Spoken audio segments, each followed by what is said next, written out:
There's always a story that would make you smile.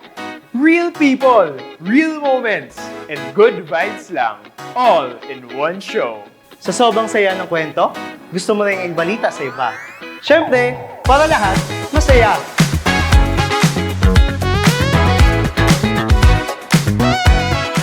We share stories that lift hearts. Yung magbibigay saya, even on tough days. Kasi lahat tayo deserve maging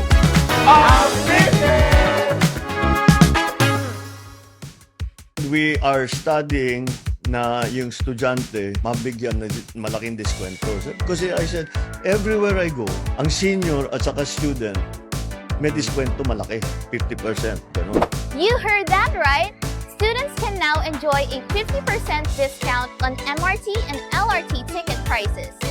The Department of Transportation announced that as part of the government's back-to-school support, students can now enjoy a 50% fare discount on MRT3, LRT1, and LRT2 rides. The student fare promo officially took effect on June 17. Transportation officials say the move aims to ease the burden on Filipino families amid rising costs of commodities.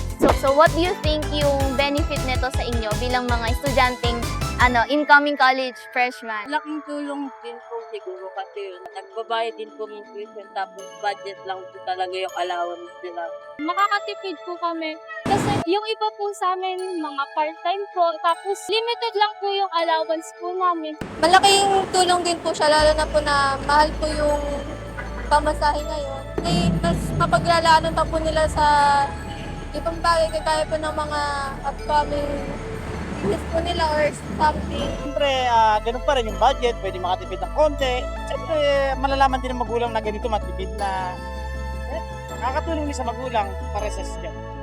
To avail of the discount, students are required to present a valid school ID or registration form for the current academic year. The promo applies to all students, including those enrolled in postgraduate programs. It is valid for single journey tickets only and does not apply to beep cards or stored value tickets. Eligible students must purchase their tickets directly at the station ticket counter to enjoy the discount. With this initiative, the government aims to promote accessible education while encouraging the students to use safe and efficient public transport. This has been your host, Faith, for your daily dose of upliftment. O, di ba class, no, malaking tulong talaga yung train discounts no, para sa mga estudyanteng katulad nyo. 20% to 50%, half the price literal, no? Except for you, Bueno, kasi malaki yung baon mo, no? Hindi naman po, sakto lang. Kahit i-compute niyo pa po dyan. Naghahamon ka ba? Okay, fine. Sige, fine, no? Right tayo. 1,000 minus 500. Oh, wait, teka. Mali ako. My bad. No? Buti pa dito sa Leader Hub, kaya niyang burahin kahit pagkakamali niyo. So if I make a mistake po dyan, sir, I can just easily erase it? Just like that? Exactly. Unlike yung screenshots ng wag message nung hindi ka na-replyan ni crush, di ba, Kurt?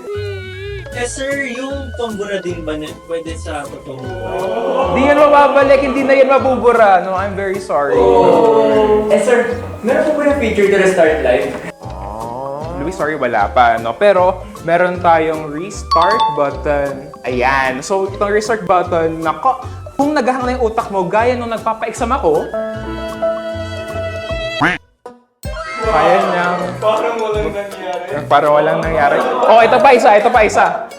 Kaya niyang ibalik yung larakan. Redux, malala! Marami pang kayang gawin ang Leader Hub. No, this Leader Hub, 75-inch no, can write, draw, play videos, and show quizzes, do split screens from right to left. Lahat almost kaya niyang gawin, no? Sir, baka AI na yan, ha? Pag-absent kayo, siya na rin magtuturo. Well, kung absent ako, don't worry, no? Leader Hub can pull up my pre-recorded videos. Wow naman! Pero hindi niya kaya mag-marites sa faculty room, no? So, I'm pretty sure I'll get to keep my job, right? No? So, okay guys, no? Back to the ball game po tayo. Let's focus more on our fractions. Salamat, Ellie. High-tech na talaga ang mga gamit natin ngayon, no? Napapaisip tuloy ako. paano kaya sila nung panahong analog pa ang mga teknolohiya? Kilalanin natin ang isang veterano sa broadcast industry. Kasama ko ngayon si broadcast engineer Candido Cruz. Dekada-dekada na experience niya sa broadcast industry. Nabutan niya ang transition from analog to digital. Hi Sir Candid, gaano na kayo katagal sa industriya ng broadcast? Sa broadcast industry, nag-start ako ng 1976. Sa tingin mo sir, ano yung pinagkaiba ng TV operations noon sa ngayon? Ang unang-unang pasok ko sa broadcast is purely lahat is manual operation. Lahat manual, lahat dipindot. Video, lahat ng audio, lahat yan puro manual. Sa analog operation, kung hindi magandang layout ninyo, hindi maganda yung sistema, ma-off the air kayo. Importante sa amin nung araw, kailangan parati kang may backup. Hindi po pwede yung teka-teka. Parang ngayon rin, sa digital technology rin, may mga backup yan. May mga backup equipment, may mga backup na kung tawagin yan single point of failure. Ano yung pinakamalaking pagbabago nung transition from analog to digital? Siyempre, in the era of computer na. IP, internet, digital technology na. May marami ngayon automation na, hindi na dipindot. Isang pindot lang, hindi katulad nung araw. Marami kang pipindutin. Tingin sir, ano yung kinagaan simula nung nag-transition from analog to digital? Hindi naman masyadong kinagaan yun. Dumami lang yung niloload mo nung araw na manually. Na sa dami ng tao, ngayon, marireduce mo sa almost 50%. Dahil through computer, through mga software. Sir, singit ko lang, masasabi bong mas magaling yung mga trabahador dati kumpara mo sa ngayon? Anong araw kasi, dedicated lang ang mga tao sa broadcast. Hindi ka pwedeng yung trabaho yung gamitin mo sa bahay, hindi sa broadcast. Buti nga ngayon, may Google Yes. You can search. Nung araw, kung wala kang manual, wala kang libro, wala. Kailangan magtsatsaga ka, pupunta ka sa library, pupunta ka sa public library. Ako, ginagawa ko, nung pumunta ako ng abroad, bumibili ako ng handbook. Yung allowance na binibigay sa akin, ibinibili ko ng handbook. So, sa tingin mo sir, ano dapat ang matutunan ng mga henerasyon natin ngayon? Kahit na nasa computer tech era na ngayon, mag-umpisa ka pa rin sa basic. Pagdating sa broadcast, hindi po pwede yung aasa ka lang kung anong ipid sa'yo. May mga operator din yan. Sa mahigit kumulang na 5 dekada niyo po sa broadcast industry, sir, ano po yung pinakatumatak na memorya sa inyo? Sa pamamagitan ng pagtatrabaho ng maayos na hindi nilalamangan ng isang kumpanya, ay pinapadala ka rin sa iba-ibang bansa at pinag-aaral ka kung ano ang nararapat pag-aralan dito para mapaano mo yung mga tao. Kumbaga, yun yung learnings na nakuha niyo po doon nung pinadala kayo sa ibang bansa. Yun na yung pinapabahagi mo sa mga henerasyon natin.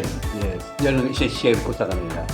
So, maraming salamat po, Sir Candid. Sa tagal niyo po sa broadcast industry, naging malaking ehemplo ka na sa henerasyon namin ngayon. Isa kang inspirasyon sa amin. So, hit the like and share button. And follow nyo kami sa Happy TV and our social media platforms. And stay tuned for our next episode, cause we share stories that lift hearts. Yung magbibigay saya, even on tough days. Kasi lahat tayo deserve maging Uplifted!